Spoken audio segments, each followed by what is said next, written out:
अतिशय जवळचे मित्र स्पर्धा परीक्षेची तयारी करण्यासाठी पुण्यामध्ये आले. घरची परिस्थिती अतिशय हलाखीची, त्यामुळे परिस्थितीचं भान ठेवून आणि जबाबदारीची जाणीव ठेवून दोघांनीही नेटाने अभ्यास सुरू केला. घरातून जेमतेम 7 ते 8 हजार रुपये यायचे, त्यामध्येच महिन्याकाठी कसं तरी भागायचं. म्हणून मेस सोडून कधी बाहेर हॉटेलला जेवायला जायचा मोह सुद्धा दोघांना झाला नाही. 22व्या वर्षी ही पुण्यामध्ये आलेली 2 पोरं 4 वर्ष झाली तरी अभ्यास चालूच होता. आता मात्र घरून विचारणा होत होती की अजून किती दिवस.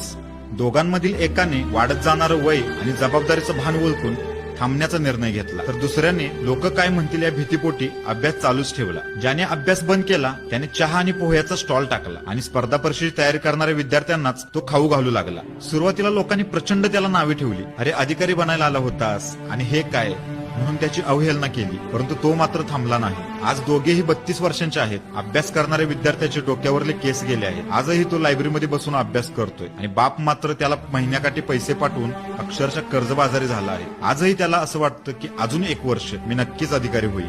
चहा आणि पोहे विकणारा मित्र मात्र पुण्यामध्ये स्वतःचं घर गाडी घेऊन लग्न करून वेल सेटल झाला आहे. या व्हिडिओच्या माध्यमातून मी कोणाला डिमोटिवेट करत नाहीये, परंतु वस्तुस्थितीची जाणीव करून देत आहे. ज्याला कुठे थांबायचं हे कळतं तो आयुष्यामध्ये कधीच वाया जात नाही. मित्रांनो, एखाद्या क्षेत्रात यश मिळत नसेल ना, तर यश मिळवण्याचे मार्ग बदलायचे असतात आणि मार्ग बदलून सुद्धा यश मिळत नसेल तर मात्र वाढत जाणारं वय, आपल्यावर असणारी जबाबदारी आणि आयुष्यात असणारी कर्तव्य याचं एक